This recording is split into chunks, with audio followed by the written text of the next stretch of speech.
Welcome back. So, let's jump right in with a wild idea. What if a philosophy, one of the most dangerous, most radical philosophies ever, suddenly became a living, breathing person? That's what we're diving into today. It's the story of how a man becomes a god, and how that one transformation puts the entire fate of humanity on the line. And you know, this isn't just some abstract what-if scenario. In this story, it's the very foundation for a cosmic trial, a trial where the meaning of our entire existence is literally on the line. All right, so let's get into the specifics. This cosmic trial, it's not happening on Earth. It's not even in our universe as we know it. We're talking about a completely abstract, existential arena, a place where ideas, raw concepts, are more real and more powerful than physical matter itself. So yeah, you can forget any image you have of heaven or hell. This is a cosmic void. It's in this space, where thought is king, that two ancient primordial forces meet up to make a wager. And this isn't just any bet. The future of all humanity hangs in the balance. So who are these two forces making this incredible bet? Well, it's not as simple as good versus evil. Think of them more like affirmation versus negation, two fundamentally opposite ways of looking at existence itself. Okay, first up we have the all-will. And look, this isn't some bearded god on a throne.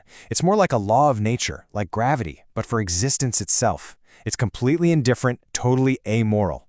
It's just this raw engine, the embodiment of the will to power, that fundamental drive in everything to grow, to overcome, to become more.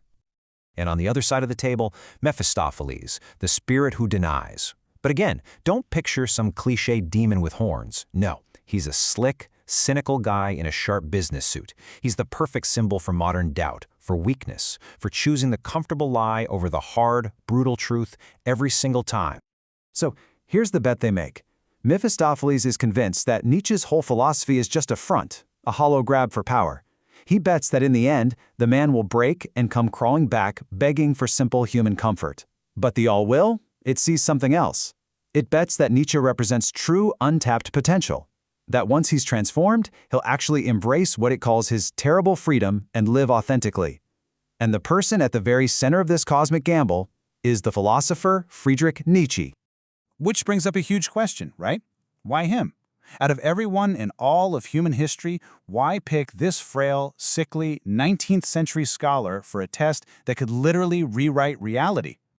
Well, the answer is because Nietzsche was already fighting this battle inside his own head. He was a Faust of the mind, completely consumed by the struggle against what he called the suffocating weight of human delusion. He believed our whole system of values was a cage, holding humanity back from what it could truly become.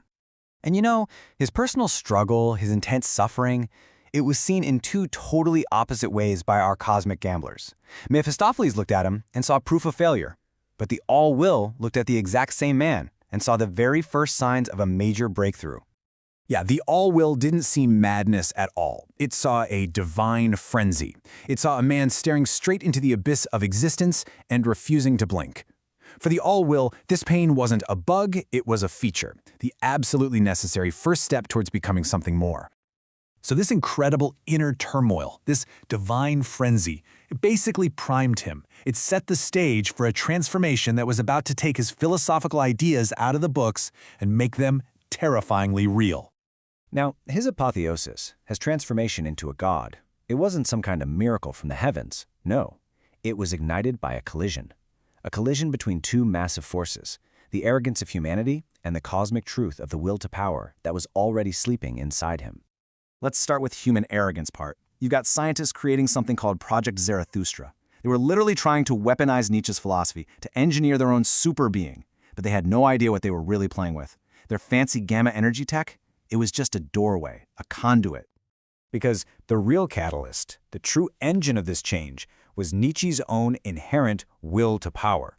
His philosophy, his very essence, reached out, grabbed that raw energy from the project, and amplified it 1 billion times over. It completely remade him from the inside out, and just like that, the frail, sick philosopher was gone, wiped from existence. So, what was left?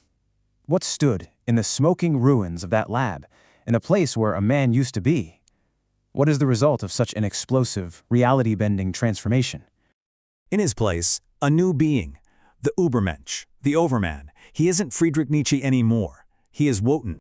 And we have to be crystal clear here. Wotan is not a superhero. He's not here to save the day. He is, quite literally, a philosophical thesis made flesh. He's a being with a morality that is completely beyond human understanding.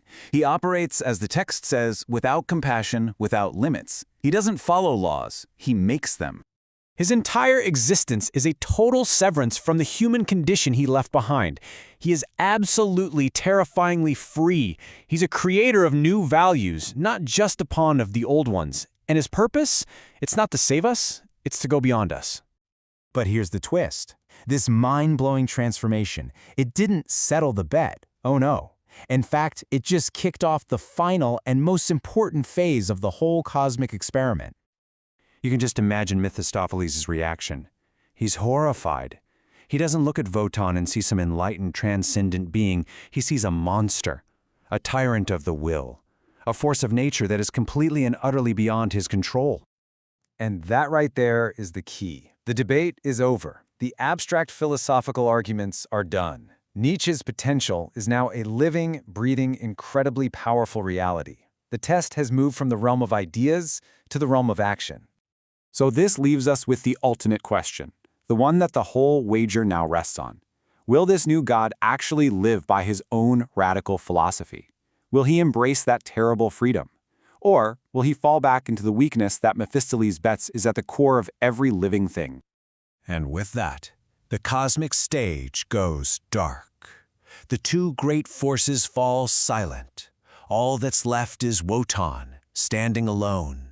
Every move he makes, every choice he decides on, that's the verdict. That's the answer to the wager for the meaning of our very existence.